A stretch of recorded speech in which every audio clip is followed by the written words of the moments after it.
Abra sua Bíblia, por favor. No livro de Lucas, no capítulo 5. E é sobre esse momento único da vida do nosso Senhor Jesus Cristo com pessoas que eu gostaria de, nesta manhã, meditar com você. No Rio de Janeiro, certo dia,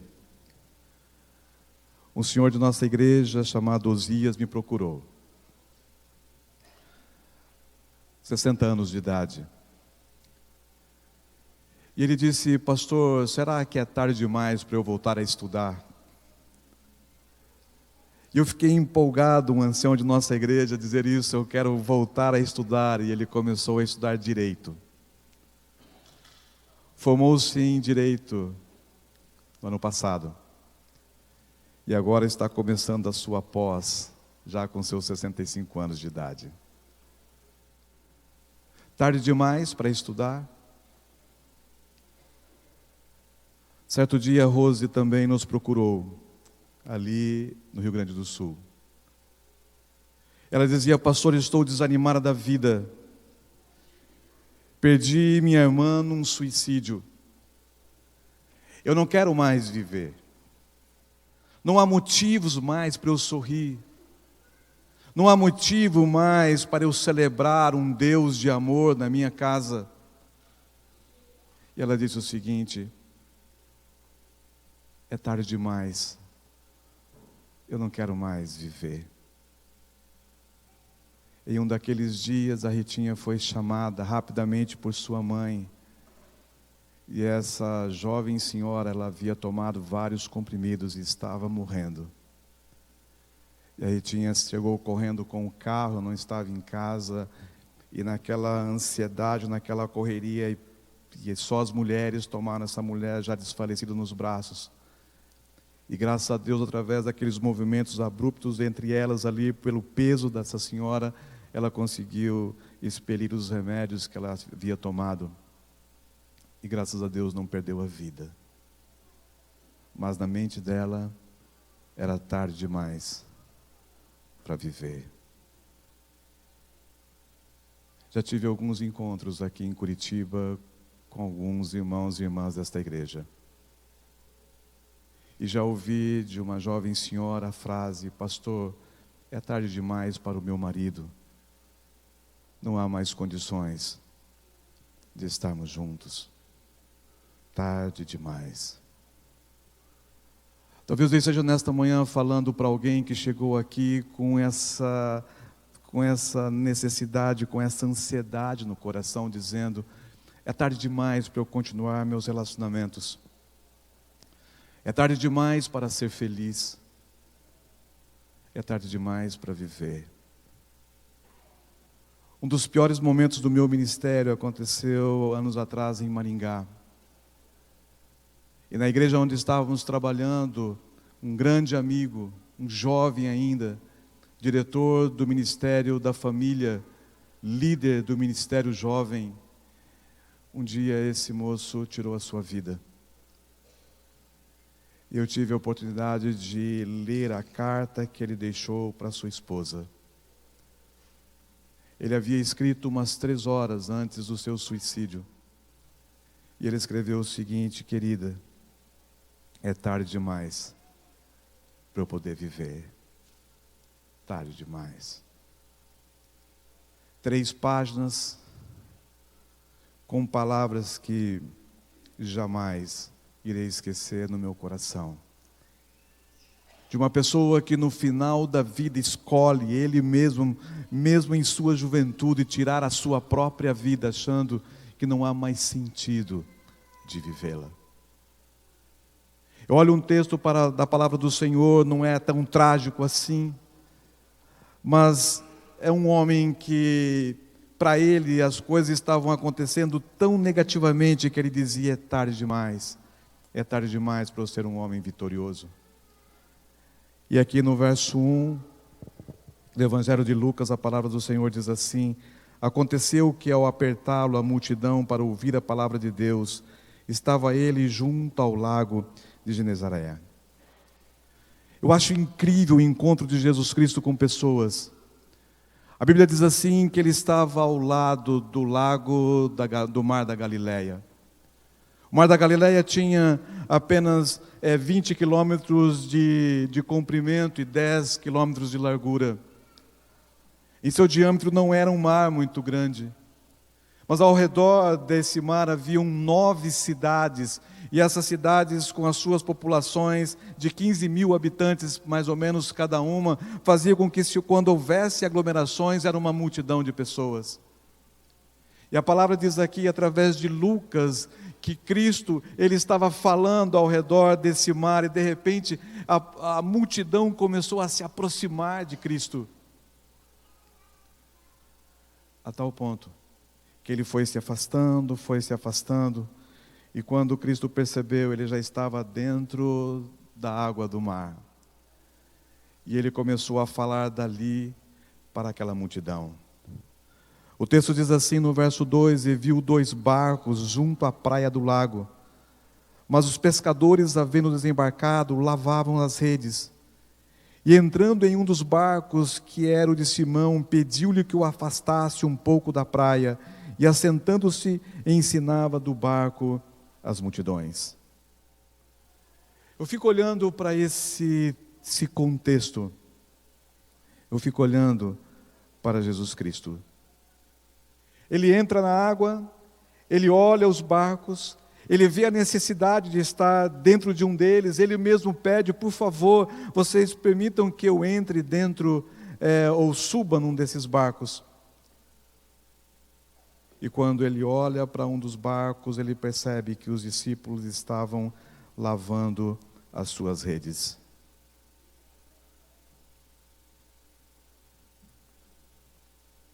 Eles estavam com as suas redes vazias. Eles estavam com o barco vazio.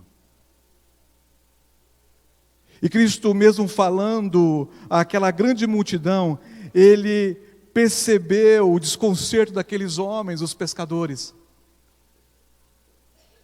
E é incrível, meu querido, que Jesus Cristo, ele não vê multidão. Cristo, em meio à multidão, ele vê você, ele me vê. E naquele momento ele esqueceu um pouco aquelas milhares de pessoas que estavam ali, e ele olha para aqueles discípulos e vê a angústia daqueles pescadores. Eu fico imaginando que o pior das coisas é um pescador que passa a noite toda trabalhando e chega pela manhã, encosta o seu barco, o seu bote na praia, e o bote e o barco estão vazios. Redes vazias, barcos vazios, corações vazios. Nesta manhã, queridos, como você chegou a essa igreja? Com as suas redes vazias, com seus barcos vazios, com seu coração vazio. Talvez na mente de Pedro, de Tiago, seu irmão, ficasse a lembrança daquela madrugada. Eles saíram em busca dos peixes. Já era 2 horas da manhã. Pedro lançava a rede, mas todas as vezes que ele puxava, as amarras vinham frouxas. O mar não estava para peixe naquela madrugada. Talvez ele olhava e via no balançar das águas o barco do seu irmão, Tiago. E de vez em quando Pedro dizia: Tiago, como que está aí o barco? Como estão as pescas aí desse lado? E talvez com alguns sinais, esbravejando em meio ao vento, Tiago gritava: Pedro, nós também estamos com problemas. Talvez em alguns momentos aqueles homens tentaram em outros lugares. Talvez ao longe eles viam as lanternas das tochas acedas em meio a outras embarcações, e talvez eles viram os movimentos de outros barcos, talvez os cardumes de peixes foram encontrados e foram arrastados pelas redes de alguns pescadores. Mas para Pedro, Tiago e André, havia apenas um silêncio. E durante a manhã, quando os raios do sol começavam a brilhar em meio às águas da Galileia, do mar da Galileia, quantas vezes aqueles homens haviam ficado felizes com a chegada do sol, com o brilho de um novo dia. Mas aqui o texto diz que quando eles viram o sol brilhar, o cansaço sobreveio sobre todos aqueles homens, e eles agora voltavam e já estavam ancorando os seus barcos vazios.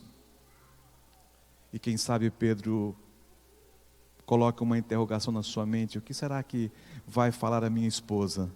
Que pergunta ela vai fazer? Eu não sei se você já foi à beira de rios. Quando nós moramos em Terra Roxa, foi o segundo distrito pelo qual a Ritinha e eu passamos juntos depois de casados, lá pertinho de Guaíra. Quantas vezes a gente ia de manhãzinha lá no lago de Guaíra, naquela represa grande, para a gente ver os pescadores trazerem os peixes.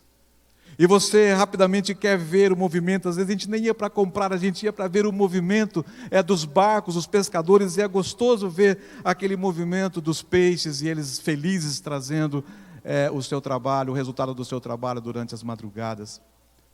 E a grande questão era o seguinte: quem trouxe o maior, quem trouxe mais, de tal espécie, de tal espécie. Eu imagino aqueles homens, ao chegarem ali na beira do mar da Galileia, milhares de pessoas estavam ali e disseram: mas que esse rabino, que esse judeu trouxe tanta gente num dia de tanto fracasso na nossa pescaria? Mas eu olho para o texto bíblico, por favor, coloque os olhos sobre ele. E o texto continua dizendo: quando Jesus acabou de falar à multidão, disse a Simão: faze ao largo e lançai as vossas redes para pescar.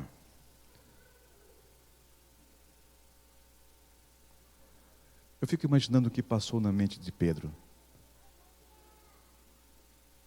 Ele poderia ter dito o seguinte: esse homem fala muito bem. Esse homem conhece bem a palavra do Senhor, mas esse homem não entende nada de pescaria. Nos melhores horários, nos melhores lugares, nós fomos todos juntos para a pesca, não conseguimos realizar nada, nós não fizemos nada, não conseguimos nenhum resultado, e agora ele quer que nós voltemos para o mar. O sol está brilhando, não é hora de pescarmos, nós não conseguimos nada. O que será que esse homem quer com isso? Nos humilhar mais ainda?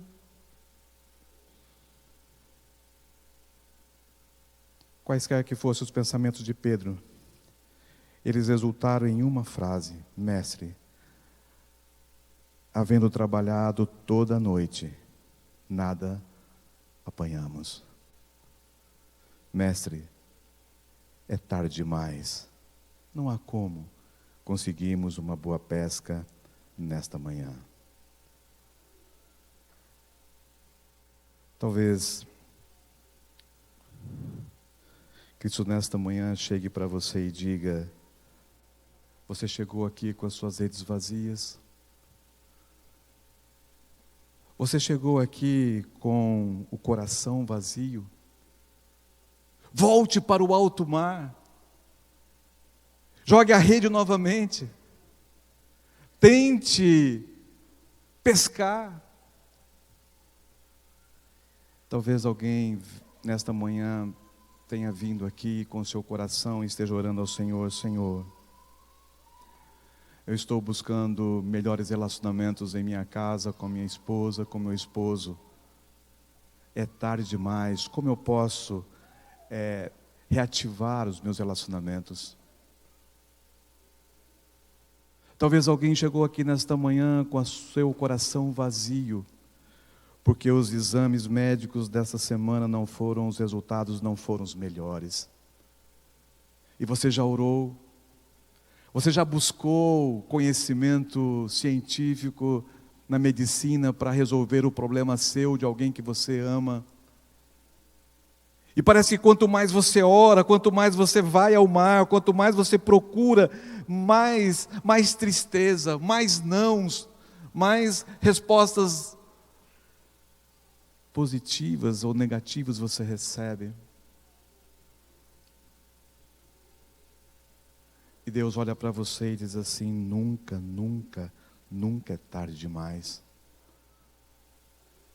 Talvez você chegou aqui orando ao Senhor, porque de rua em rua, de empresa em empresa, você tem deixado o seu currículo. E você está aguardando um telefonema, você está aguardando um WhatsApp, você está aguardando uma notícia positiva sobre alguém que aceite o teu currículo. E você olha para as contas, você olha para a sua família, você olha para a manutenção básica e primária que você tem que trazer a ela, que é o pão nosso de cada dia, e você vê as redes vazias, você vê a geladeira vazia, e você chegou aqui nesta manhã dizendo para o Senhor: tudo me mostra que é tarde demais. Mas Jesus vem para você e diz assim: olha, não desanime, entre no barco e volte para o mar. Porque sabem uma coisa que nós precisamos aprender, diz ele, que comigo no barco as coisas acontecem. Comigo no barco o milagre pode acontecer. Comigo no barco há poder. E Pedro, sem pestanejar, sem questionar, a Bíblia diz assim, veja o que ele fez. Respondeu-lhe Simão, mestre, no verso 5, havendo trabalhado toda a noite, nada apanhamos, mas sob a tua palavra, o que ele diz? Eu lançarei as redes. Obediência. É incrível que Cristo entra no barco e os milagres já começam a acontecer. O milagre da obediência, o milagre da fé deste homem, nesse rabino que ele mal conhecia. Cristo tem realizado milagres na sua vida. Eu posso dizer como Paulo, Filipenses 4,13, tudo posso naquele que me fortalece. Você trouxe nesta manhã resultados da sua experiência com esse Deus que interage na sua vida a cada segundo. Com o trabalho da Rita, a gente está tendo que comprar um outro carro.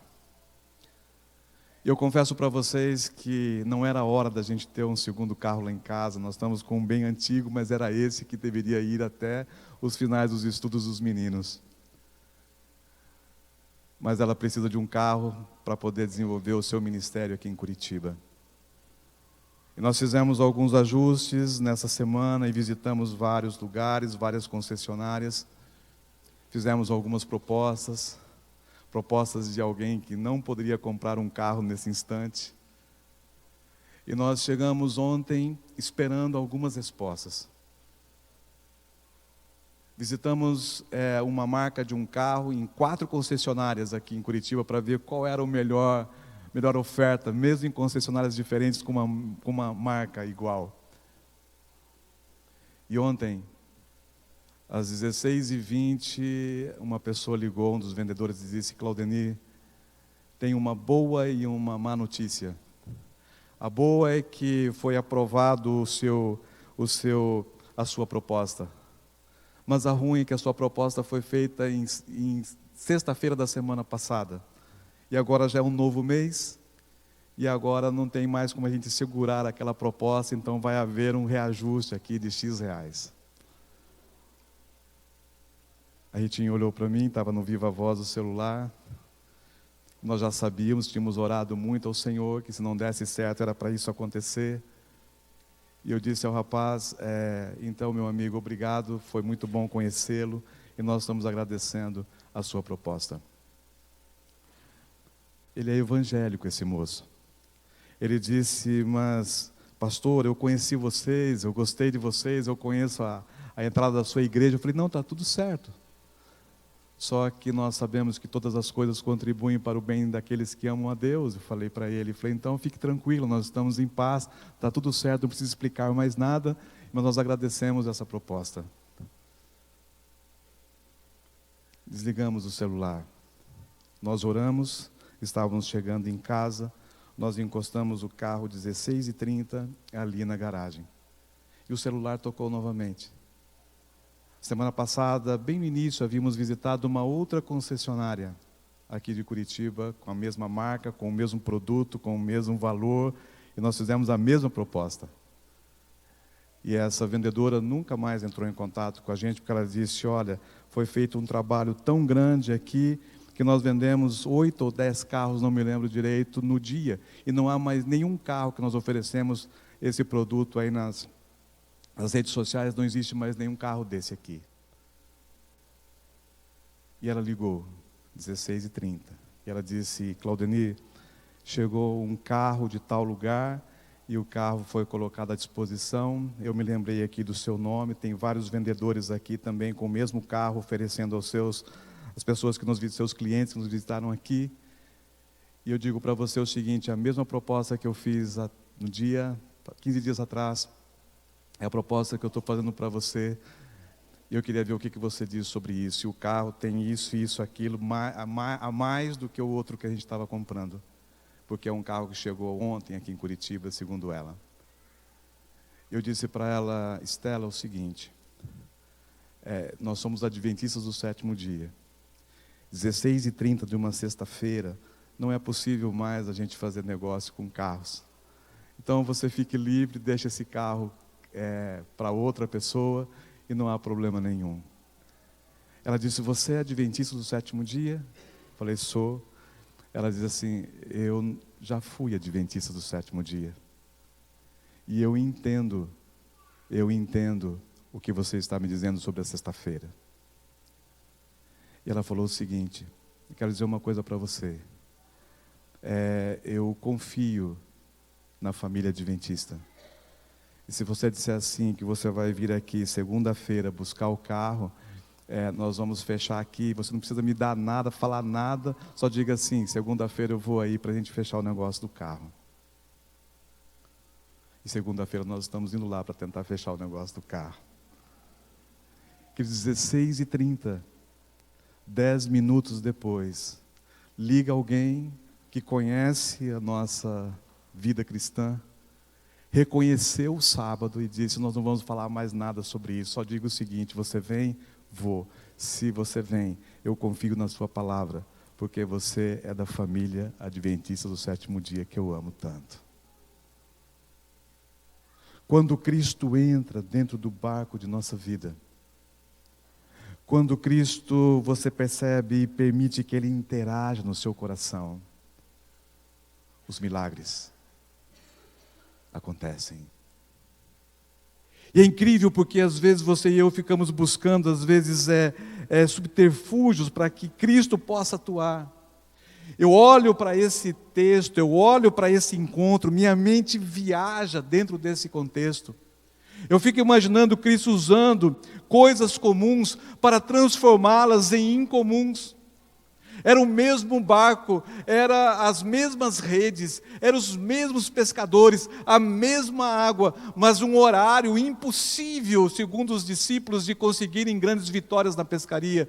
E Deus diz assim, Cristo diz assim, olha, vai e use as coisas comuns que vocês têm, e através da minha presença, eu vou transformá-las em incomum. Deus utiliza você com o que você tem, aonde você está, para realizar os milagres na sua vida. Ele usa o mesmo computador que você usa a cada dia, para que você o transforme em bênçãos e em milagres na pregação e desenvolvimento do Evangelho. Deus usa você no mesmo escritório, Deus usa você no mesmo ônibus que você pega a cada manhã, Deus utiliza você no mesmo trabalho, com o mesmo carro, com as mesmas pessoas, com as mesmas coisas que eu e você temos, e Ele transforma as coisas comuns em incomuns.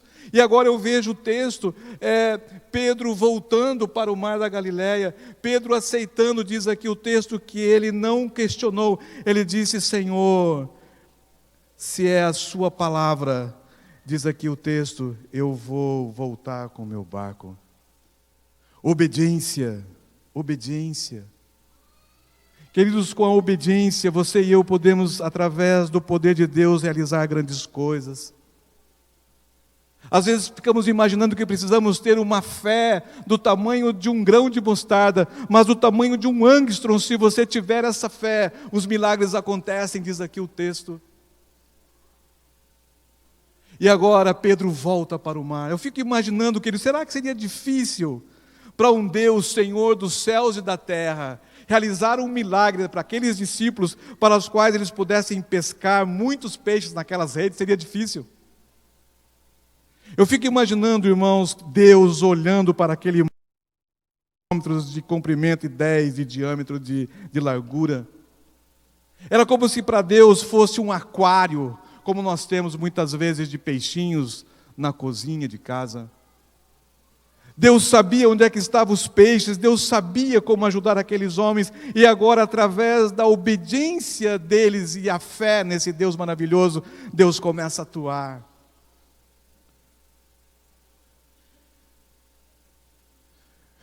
Como está a sua fé diante desse Deus? Você ainda não consegue crer. Eu olho para esse encontro de Pedro e os seus irmãos com Jesus Cristo no mar da Galileia e chego a uma conclusão: que o maior milagre que pode acontecer hoje, na minha vida e na sua, não são simplesmente milagres por cura ou por algo que precisamos da atuação de Deus. Mas o maior milagre que o Espírito Santo pode fazer na minha vida é a minha transformação de coração, de relacionamento com Ele. É fazer com que eu creia que Ele é um Deus vivo e que está ao meu lado. Você crê? Este milagre já aconteceu na sua vida. Você crê? Senhor, é a Tua palavra. Se é a Tua palavra, eu vou voltar para o mar. Se é a Tua palavra, eu creio. Você crê na palavra? Eu estou insistindo com você nesses últimos sábados. Eu não posso um dia sair deste lugar sem que você entenda e compreenda que aqui está, queridos, aqui está a palavra do Senhor. Eu não posso viver nesse mundo relativista. Eu não posso viver nesse mundo pluralista.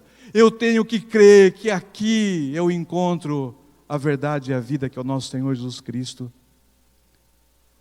Mas para que eu possa desenvolver esta fé, eu tenho que ter meus relacionamentos com Ele. Eu preciso estudar, eu preciso ler.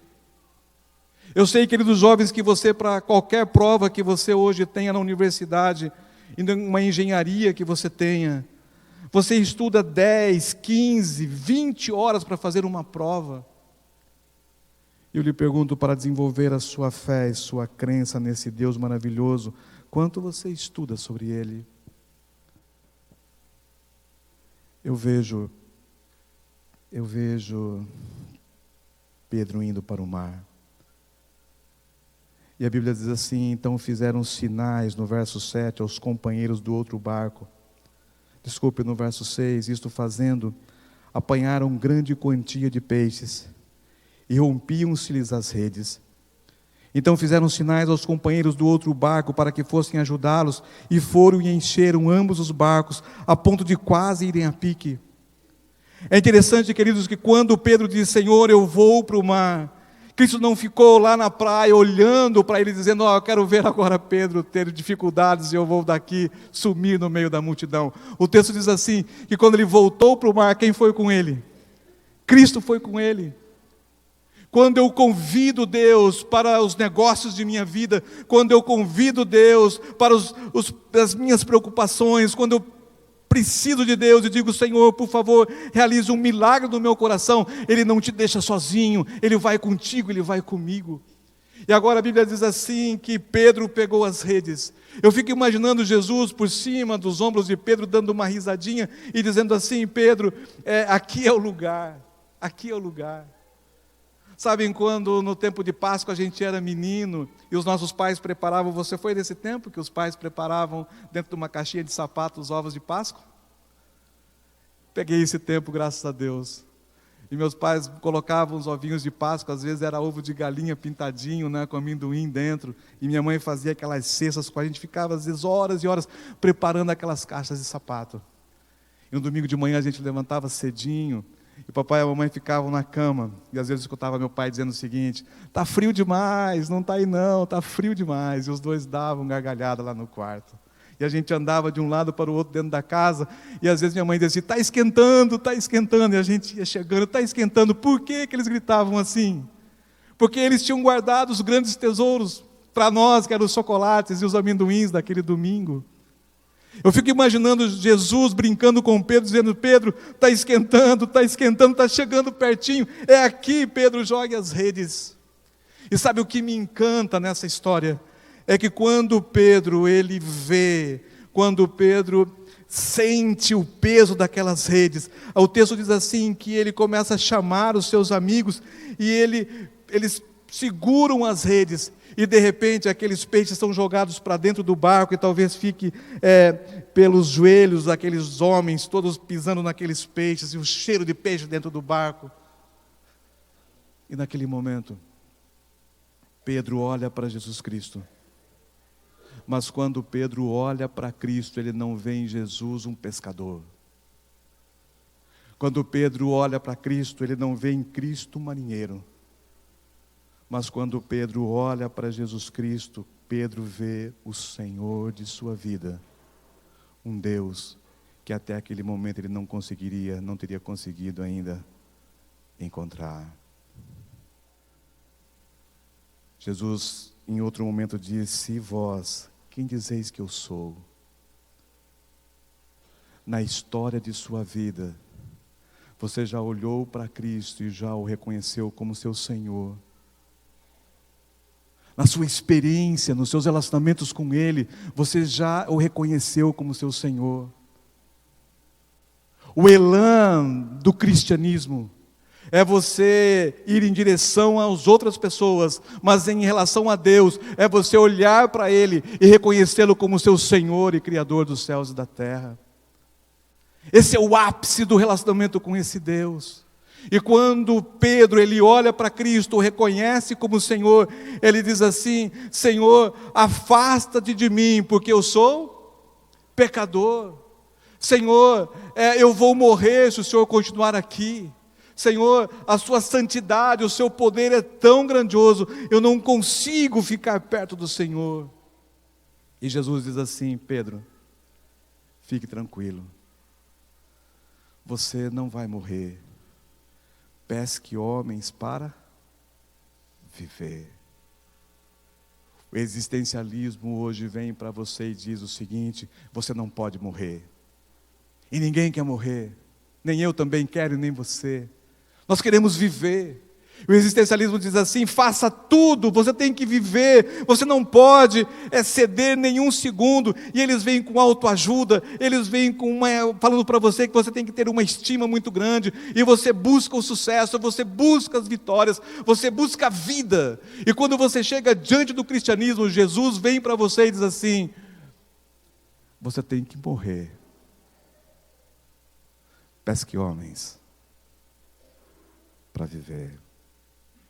Não é contraditório isso? Você tem que anular-se a si mesmo e comece a testemunhar da minha vida para as pessoas, para vocês ter na sua vida o sentido da vida em sua essência. Queridos, Deus não precisa de advogados, mas Deus precisa de testemunhas.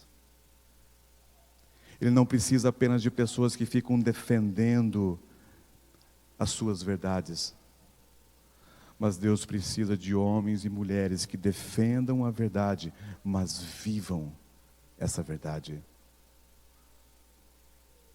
Tem você e eu vivido essa mensagem?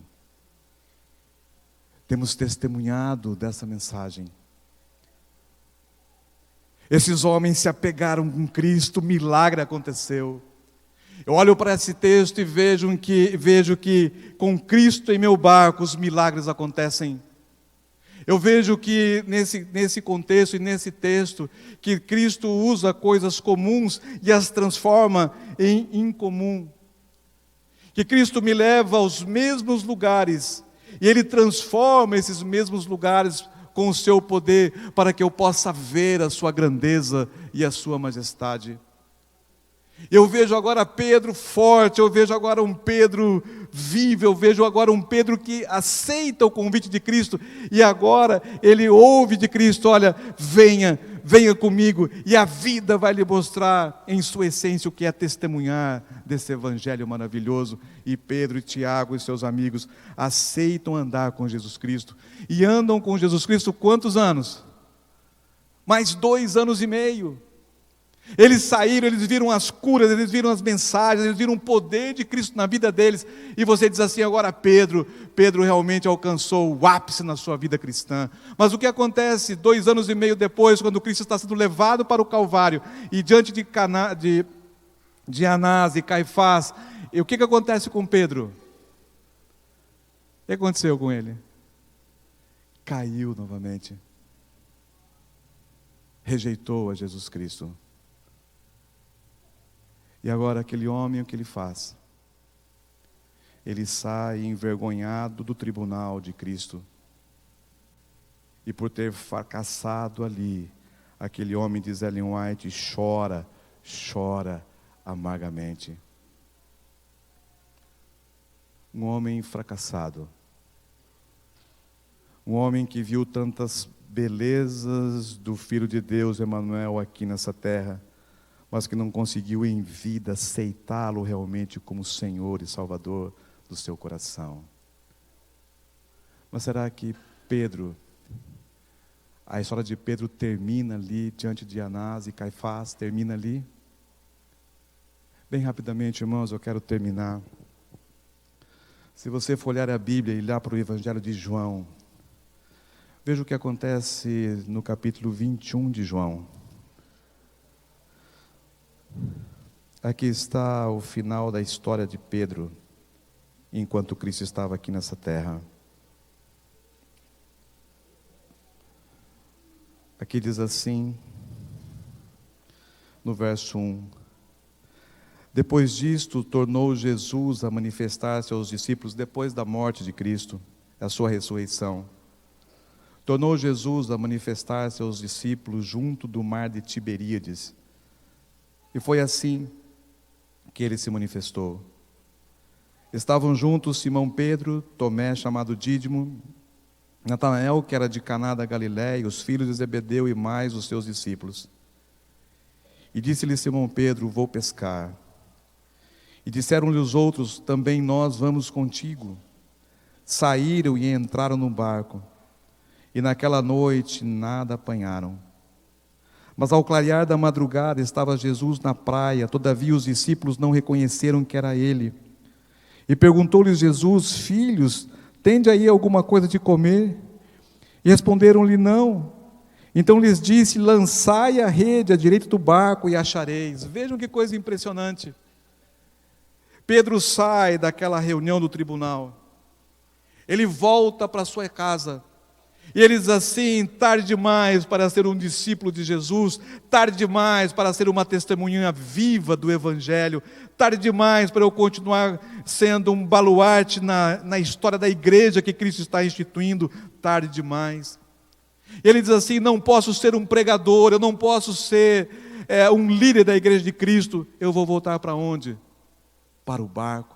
Eu fico imaginando aquele homem chegando ali do lado da sua casa, aquele barco já guardado há 2 anos e meio. Ele vai ali, começa a tirar um pouco da maresia que estava já grudada nas paredes das madeiras daquele barco. Ele dá uma arrumada nas redes, costura algumas coisas. Ele diz: eu não sirvo para ser um pregador, eu não sirvo para ser um discípulo de Cristo, eu só sirvo para ser um pescador. E aquele homem pega os seus amigos, e eles dizem: não, nós vamos com você. E ele diz: tarde demais, não queremos mais ver Cristo. E aqueles homens agora entram no mar de Tiberíades. Que mar era esse? Era o mar da Galileia. Tiberíades é o nome que os gregos davam para o mar da Galileia, e como João prega para os gregos, ele usa a terminologia Tiberíades, e eles voltam para o mar da Galileia. Enquanto eles estavam ali, naquela madrugada, tentando apanhar peixes, acho que um filme passou na mente de Pedro, e ele disse assim: eu já vi essa cena. Ele talvez fique desesperado, ansioso, ele tenha pensado o seguinte: eu não sirvo mais nem para ser um pescador. Imagina. E naquele momento de angústia, tarde demais até para ser um pescador, eles escutam uma voz: e aí, como é que vocês estão? E quando eles dizem: não pegamos nada, aquela voz diz assim: jogue as redes pelo lado direito do barco. Eles estavam a 90 metros da praia, por isso escutaram essa voz. E o texto diz assim: mas ao clarear da madrugada estava Jesus na praia. Todavia os discípulos não reconheceram que era ele. Perguntou-lhes Jesus: filhos, tendes aí alguma coisa de comer? E responderam: não, nós não temos nada, não conseguimos nenhum peixe. Cristo diz: lançai a rede à direita do barco e achareis. E assim fizeram, e já não podiam puxar a rede, tão grande era a quantidade daqueles peixes. E aquele discípulo a quem Jesus amava disse a Pedro: é o Senhor. E Simão Pedro, ouvindo que era o Senhor, cingiu-se com sua veste, porque se havia despido, e lançou-se ao mar. Mas os outros discípulos vieram no barquinho, puxando a rede com os peixes, porque não estavam distantes da terra, senão quase 90 metros ou 200 côvados, como está escrito aqui. Imagine Pedro com aquela sensação do déjà vu, dizendo o seguinte: eu já vi essa cena. Eles jogam as redes, 153 peixes, diz a Bíblia, vieram naquelas redes. Pedro não aguenta, se lança ao mar e vem nadando em direção a Jesus Cristo. Meu Deus e o seu é o Deus da segunda chance. Para Deus não existe essa frase: tarde demais. Aquele homem se lança ao mar. E quando ele chega à terra, a Bíblia diz que ele abraça o Cristo. E foi ali nas areias do mar da Galileia que Pedro recebeu o maior milagre, a transformação de sua vida, do seu caráter. E Jesus olha para ele e diz assim: Pedro, tu me amas. Tu me amas. Pedro, você vai ser um baluarte da igreja cristã que eu estou deixando para vocês iniciarem aqui na terra. Atos 4, o mesmo sinédrio, não vou ler, mas você depois pode ler. O mesmo sinédrio, estava ali Anás e Caifás. Pedro estava pregando. 5.000 pessoas foram convertidas, diz ali o texto, naquele dia ali em Atos 4. E Anás e Caifás, quando vem Pedro, eles pensam consigo mesmo: lá vem o fraco, lá vem o homem que, quando nós o apertamos há dias atrás, ele não conseguiu ser fiel ao seu mestre. Nós vamos novamente esmagá-lo, nós vamos novamente humilhá-lo diante das pessoas. E quando Anás e Caifás começam a interrogar Pedro, ele fala o quê? Eu vi o Senhor Jesus Cristo. Eu sou um discípulo do Emanuel, Deus conosco. E por esse Emanuel, por esse Deus, eu entrego a minha vida.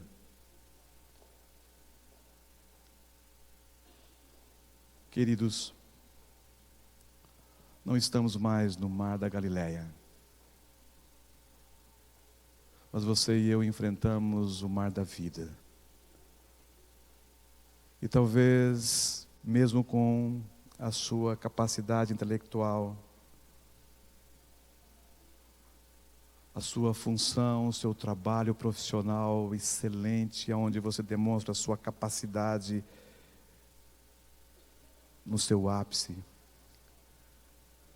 Na vida espiritual, somos como barquinhos dentro desse mar. E Jesus diz para você e para mim mesmo nesta manhã: eu posso entrar nesse barco.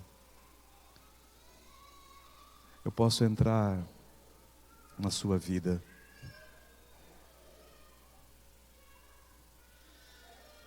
Eu posso, através da minha presença, transformar você. Comigo ao seu lado, esqueça o tarde demais. Comigo ao seu lado, você vai sentir e ver os grandes milagres. Quero convidar o Lucas que venha, juntamente com o Maurício, para cantar comigo um hino. Esse hino é o hino 303, do Inário Adventista. E esse hino diz assim: para todo lugar eu irei, com esse Senhor Jesus Cristo. Eu queria que pela última vez, nesse sábado de manhã na igreja, você olhasse para um texto comigo. É um texto que abre o sentimento desse hino. E aqui em Isaías, no capítulo 40, por favor, veja comigo no verso 28, no verso 29, no verso 30. Você saísse com esse texto na sua mente. E a Bíblia diz assim: não sabes, não ouviste que o eterno Deus, o Senhor, o Criador dos fins da terra, nem se cansa, nem se fadiga? Não se pode esquadrinhar o seu entendimento. Esse Deus faz forte ao cansado, Ele multiplica as forças ao que não tem vigor. Os jovens se cansam e se fatigam, e os moços de exaltos caem. Mas os que esperam no Senhor renovam as suas forças, sobem com asas como águias, correm e não se cansam, caminham e não se fatigam. Esse é o eterno Deus, o Deus eterno. O Criador, diz Isaías, dos fins da terra. Ele nem se cansa e nem se fatiga. Ele esquadrinha o seu pensamento e o meu, Ele te conhece. E Ele diz para você: eu quero te fazer forte se você estiver cansado. Eu quero te multiplicar as forças e quero te dar vigor. Que Deus o abençoe nesta manhã.